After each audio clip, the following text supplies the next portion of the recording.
एक बार 3 संत थे जो बरसाना की ओर जा रहे थे। उनमें से एक संत जो वृद्ध था वह कहने लगा कि मैं अब यमुना किनारे आसन लगाकर रहूंगा।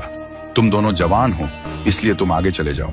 जब दोनों युवा साधु चलते चलते बरसाना के निकट पहुंचे तो कहने लगे कि अब हम श्री जी के गांव में पहुंच जाएंगे।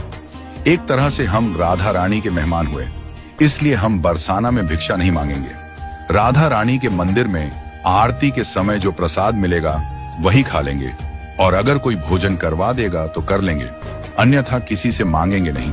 दोनों साधुओं ने मजाकिया लहजे में ऐसे ही कह दिया। दोनों ने मंदिर में पहुंचकर राधा रानी के दर्शन किए, मंदिर में आरती देखी और उत्सव का आनंद लिया।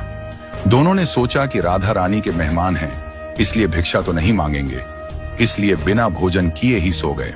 उसी रात्रि राधा रानी ने स्वप्न में मंदिर के पुजारी जी को जगाया और कहने लगी कि मेहमान भूखे हैं और आप चैन से सो रहे हैं। पुजारी जी आश्चर्य से कहने लगे कि मेहमान कहाँ हैं?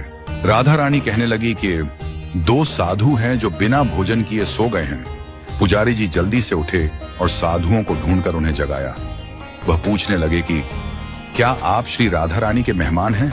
पुजारी जी कहने लगे कि आप उठकर बैठो, मैं आपके लिए अभी भोजन प्रसाद का प्रबंध करता हूँ।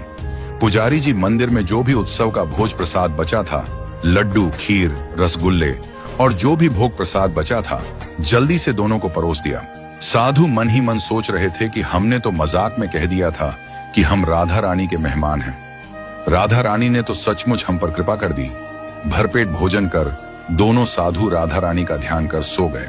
तभी दोनों साधुओं को एक ही समय पर एक जैसा स्वप्न आया। दोनों के सपने में राधा रानी आई और पूछने लगी कि भोजन करके आपको को तृप्ति हुई? दोनों साधुओं ने हाँ में हामी भर दी। राधा रानी मुस्कुराते हुए कहने लगी कि पुजारी जी ने तुम दोनों को भोजन तो करवा दिया, लेकिन पान के बीड़े का प्रसाद देना ही भूल गए। राधा रानी ने दोनों के सिरहाने पान का बीड़ा रख दिया।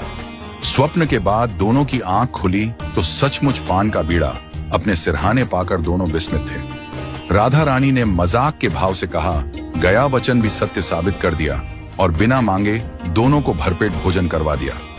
सचमुच में बहुत करुणामयी है श्री राधा रानी। मित्रों, ये बात ध्यान रखिए कि अगर आपको ठाकुर जी को प्रसन्न करना है तो सबसे पहले आपको हमारी राधा रानी को प्रसन्न करना ही होगा, और हमारी राधा रानी को प्रसन्न करने के लिए सबसे उत्तम है राधा कृपा कटाक्ष का पाठ करना। इसलिए जब भी आपको समय मिले तो ये पाठ अवश्य करें।